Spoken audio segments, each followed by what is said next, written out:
Ancient temples in India, if you're really talking about ancient temples, yes, the temples were built to a certain science called agama. You heard of agama? There are 5 basic parameters with which the temple was built. If the temple is built according to that, the size and shape of the temple, the size and shape of the parikrama, the size and shape of the garbhagriha or the sanctum, the size and shape of the idol, the mudra that the idol holds, the mantras that are used to consecrate this, if all these things are properly matched, it will create a tremendous field of energy. You need to understand, Indian temple is not a place of prayer. There is nobody leading a prayer in the Indian temple. The Hindu temples, there is nobody to lead your prayer. You go there and do what you want. Nobody telling you must sit down and pray and do this or that. Though now you started the request sheet, paying 5 rupees and telling God what he should do, you started that recently. Otherwise, your culture told you if you go to the temple, they did not even tell you must pray, but they told you must sit there for some time. Is that so? It still exists in South India, in North it is gone. In South India, still families are aware that if you go to the temple, you must sit there for a while. Now you just touch your bottom and go away, touch your bottom to the floor and go away, or you sit there and discuss your neighbor or the cinema or something else. The idea was, if there is a strong field of energy, you simply sit there quietly and imbibe this. So the culture told you, first thing in the morning, you have a shower, go sit in the temple, then go out and do your business. Because once you step into the world, whatever kind of transaction you do, my profit is your loss is my profit, this is how it is, isn't it? Yes? Every transaction is like this, isn't it so? So when you transact like this, you tend to get worked up. Because somewhere you're losing, somewhere you're gaining, one day your losses may be more than the gains. It is not just in terms of money. In every relationship, transaction also, there is loss and gain, isn't it so? Yes? So you could get worked up. So morning, you go and imbibe this and go into the world so that you pass through the world smoothly. At the same time, it was also said, people on the spiritual path need not go to the temple. Nowhere else in the world such wisdom exists. You know this? People on the spiritual path need not go to the temple. The Indian temple does not look forward to people on the spiritual path because they have their own self-charging methods. This is a public charging place. Public battery charging place is what a temple is. Now you invented your own self-charging method, no need to go to the public place. You're from Tirupur? So if you live in Tirupur, you have to go to the public tap to get your water. Now you got your own tap in the house. Now you're not going to go and stand in the queue there, isn't it? That's all the difference is. That's a very wise way of conducting things. But now you're building the temples just the way you build your shopping complexes, probably for the same purpose. That's a different game altogether. About the lingas in the temple. Just some time ago, usually I don't go to the temples unless they're of architectural importance. I never go to the temple because I have nothing to seek in a temple. I got self-charging systems. There is nothing that temple can add to me in any way, so I don't go. I don't even go to this one, I just created it for people. Once in a way, when something is happening, I go, otherwise I don't. So, some time ago when I was in Himalayas, I just went to this Uttarkashi temple. Oh my God, this lingam you must see. It is bursting with energy, 2,250 years old. It is like it was done yesterday. It is bursting. You must just go there and see. Just the presence is so fantastic. Jnanalinga is also like that, but that is unidimensional linga. So it is more aggressive. This happens in a subtle way because it's multidimensional. It is much more subtle, but there it is very, very unidimensional and strong.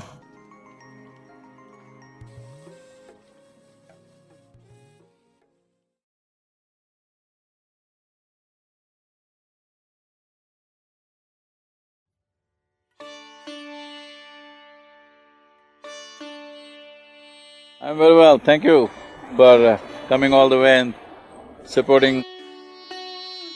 I'm glad you heard… your heart heard the call of Kaveri.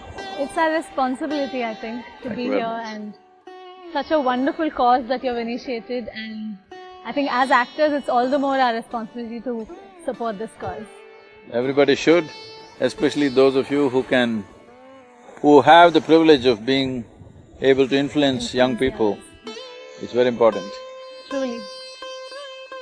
So I've been seeing how you treat water so sacredly. I just saw how when you drink water, you touch it with so much reverence, like how we touch a God's photo. So what is it that you want to tell us about? See, you're reverential to gods that you have not seen. Right. I'm reverential to God that I've seen. The food that you eat, the water that you drink, the air that you breathe, the soil that you walk upon, these are the ones which are keeping you alive. You're made of that. Yes. Your very body is made of that, isn't it? I heard that you said in the interview it's an ingredient, Isn't it? It's a life-making ingredient. Absolutely, very true. So, what is the most valuable thing in your life right now? Life itself, I think. Life itself, Yeah. nothing else? You're alive right now, that's all. Absolutely, yeah. So, 3 days if we don't give you a drop of water, Comes and I dress up like God and come, whatever God you like Ganapati, I'll dress up like Ganapati and come. the earrings. Yeah. Yeah. What will you ask? For water. Water. Then what? True. So, we've always been conscious of it, that water is alive. It's a life force. If it's not alive, how does it make you alive? If air is not alive, how does it make you alive? True. The very basis of your life. Right. But the so-called physical sciences have been denying it for a long time. Water is just H2O, all this is rubbish and everything. But now you see I think in the last couple of years, somebody got a Nobel Prize. People have been asking, Sadhguru, you must read about it. I said, I won't. We've been saying this for thousands of years. Right.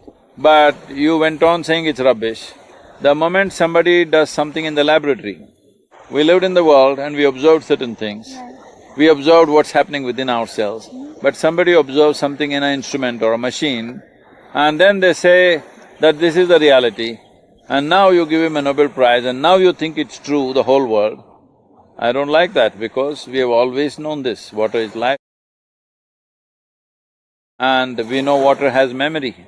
In South India, we store water in a certain way, we keep it in a certain kind of pot, people even worship the water pot.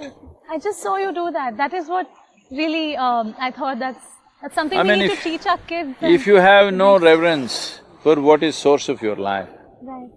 what other things have your reverence? It's all empty reverence. Truly, truly. You're reverential towards something that you've not seen, Truly. just because somebody has taught you.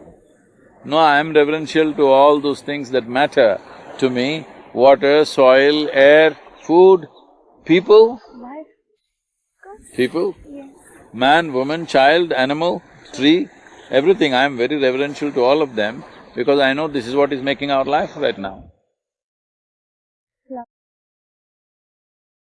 So what I feel like today's kids, I don't know, they hear a lot about all these causes, about saving water, but Today's kids are not the problem, obviously parents are the problem. truly, yeah, the See, generation that… a child does not come with any preconceived anything. Right, It is a kind of influence that they come under. right. There's… recently, I don't know if you saw a quote, I said, there are no bad children, there are only bad influences. Yeah, true. So what is it that, I don't know, one must teach the next generation? Of course, it's not their fault, it's all our fault that the state of water today, but what is it that they can learn and… So the important thing is, you're alive, that's a basic fact. Rest is all made up by you, isn't it? True. You're essentially alive. Everything else is made up in your head. Right. You're mistaking psychological reality for existential reality, that's the main problem. What's happening in your mind, you think it's real. I'm sorry you're in cinema, but so I can use this example. People go sit in a cinema theatre, Yeah. lights off. It'll not work if lights are on. True. Lights off, then watch the cinema, get involved, enjoy the movie. When it closes, they must come out. But a whole lot of people think that's for real. Right. That's what is happening to human beings. You have a cinema theatre in your mind, it's playing all kinds of badly directed movies. True. Very true. And you start thinking that is the reality. No, it is just your psychological nonsense. So your psychological drama, your thinking is existentially true. That is the basis of all these problems that we have. So today, you pray to some other god, it's your psychological stuff. Right. Depending on which culture you're born in, which family you're born in, accordingly you're looking up to some god, isn't it? True. Everybody is looking up only. So all of them are side by side on the cloud? I'm asking. No. I mean, it's more of imagination. So it's your psychological reality. Yeah. But water is existential reality. Right. If one day you don't have water to drink, it's End of not life. psychological. So Kaveri calling is not a psychological thing, it's existential, it's real. I've been seeing your Save the Rivers campaign. Rally for Rivers. And Rally for Rivers, and how now we're on to a particular river, that's Kaveri. So tell us more about how you think See, the purpose of Rally for Rivers was to… one thing is to get the support of the citizens of this country Right. and then push for a policy change. Yeah. So we got the support of 162 million people. Yes, I heard. And Numbers are amazing. central government responded Right. and they made this, the Rally for Rivers recommendation, which is a 760-page policy document, recommendation. They sent it as official recommendation to all the states. Wow. So policy-wise, we've done the job. Now on the ground we have to do, there's one project we are doing in Maharashtra, in the Vagadi river, in Yavatmal. This we are doing hands-on. Government has allotted budget and hands-on we are doing along with the government agencies. But this is a different kind of project. In this there are three ingredients. There is a farmer, there is the government and the people. So we want all three engaged because all three are beneficiaries or they will suffer, both ways. For the farmer, his income needs to go up, they're committing suicide in thousands. Every year, thousands are committing suicide. His income needs to go up. For this, we have a solution in the form of agroforestry. This is not an experiment with him. For last 18 years, we have manifested this with nearly 70,000 farmers, that their incomes have gone up 300 to 800% in 5 to 7 years' time. So, it is an established model, so we want him to benefit, his income should go up. But initially there is a little bit of hesitation and first 3 to 4 years there could be a little bit of loss. To make them understand that No, this is for that economically we engage the government. Now, we wanted a subsidy for first 4 years. Both the governments, Tamil Nadu and Karnataka, have agreed to this. The next thing is why the farmer is not planting trees. Earlier, all farms had trees. Now they're not planting trees because the laws are such, even if you grow a tree in your own land and if you cut it tomorrow, they'll come and arrest you. So now we are shooting for a law where a farmer can grow what he wants, fell it when he wants, transport it when he wants and sell it where he wants. perfect. Like if you run an industry, you can sell it wherever you want. True. Why is it the farmer is not allowed to do it? restricted, We're just exploiting him. True. To a point where they're committing suicide in lakhs. Truly. Across the country, 300,000, 3 lakh people have committed suicide. What more disaster do you want? Are you waiting for millions or what? Absolutely. So, farmer will benefit, the government, the timber import right now is 70,000 crores raw timber, 1.2 lakh crores worth of timber products we are importing from other countries. Right. If the farmer grows this, in about 8 years' time, government, Tamil Nadu only we Wouldn't calculated, need imports. Tamil Nadu government will have a GST of 29,000 crores. Wow. Right. So government will benefit and the people will benefit because the land is fertile, your food will be more nutritious, Right. your water problems will go away because the monsoons are anyway coming. we are not able to hold it in the land. Right. If trees are there, you will hold it in the land. hold it. We are thinking of 242 crore trees. Right. If 242 crore trees are planted, approximately 9 to 12 trillion liters of water will be sequestered in the land. Right. What is 12 trillion liters of water means? The entire Kaveri's flow in 1 year, see, massive amount of water. Yeah. Entire Kaveri's flow in 1 year is 21.2 trillion liters. We are talking about 12 trillion liters of extra water going into the land. Your lakes will be full, your ponds will be full, your wells will be full, All the fresh river will be water good, on and above all, soil will be rich. Right. Because without the leaves from the tree Right. and animal waste, there is no way to enrich the soil. So all these things will happen, all the three parties benefit, because I know in anything, if everybody benefits, only then it will Only succeed. then it's good, yeah. If I benefit, you don't benefit, you will make sure it doesn't work. Right. If you benefit and you benefit and I don't benefit, I will make sure it doesn't work. This is the way world works. Yeah, actually. So also now you told us about all the freshwater bodies. What is your take on this desalination? Because we have so much water on this planet, unfortunately, it's all salt You want water. to drink it up? I'm sorry. Unfortunately, it's all salt water. So what's your It take is not on unfortunately, oh my God. I mean, imagine if all of it was fresh water. Then we would all die. Yeah? Okay. Yes. If all of it was fresh water, there wouldn't be life here. Whoa. You know, when we say something, even in the English expression and even in all languages, Right. we say the salt of the earth, you're the salt of the earth, Right. because without salts you wouldn't exist. Right. So, Wow.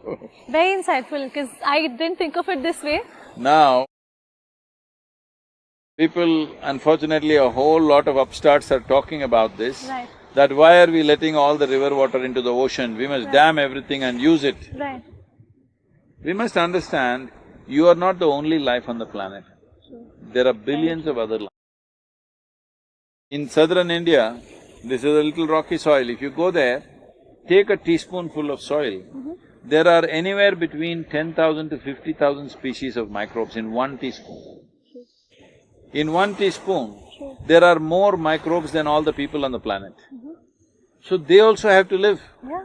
Because if you and me are gone, planet will flourish. I mean to say, if all human beings are gone, yeah. All the don't damage get that scared, we've I'm not… No, I've seen this video, I've seen how… If all of us are gone, planet will flourish. The microbes are gone, insects are gone, worms are gone, planet will not live, everything will die. Whoa. So they are the real inhabitants. Right. We are enjoying over them, but we must ensure they live, because if they don't live, we won't live. Not only that, if the river water doesn't go into the ocean, the salt water will enter the soil. In India, looking at the substrata, it can enter anywhere between 100 to 130 kilometers inside. We have 7,400 kilometers of coastline. Right. 100 kilometers inside if it comes, 1/3 of India you will lose to salt water. Right. And those people who are living there, what will they do? They will all come where there is water. When thirsty people come here, you can't stop them. Right. They will come in millions. The kind of civil strife you will create in the country is unbelievable. Insane. So minimum, I would say, if you ask me, 50% of the river should go into the ocean. But population pressures we have, at least 25% must go into the Must go ocean. into the rivers. If it doesn't go, slowly marine water ingress will happen into the land, where we'll lose 1/3 of India. So this is something which people wouldn't have thought of. People are not thinking about anything except their next meal. Themselves, yeah, About absolutely. themselves. Nobody's thinking about conserving resources. And again, as you said, this is not a resource, it's a life-making ingredient. Yes. And I think that's a code that all of us must go by, because we all consider water as a resource No, no. as if it's all meant for us, but that's not how it is, right? It's You and me will come and go. come and go. Kaveri absolutely. continues to flow. Forever. Wow. That's beautiful. Well said, yeah.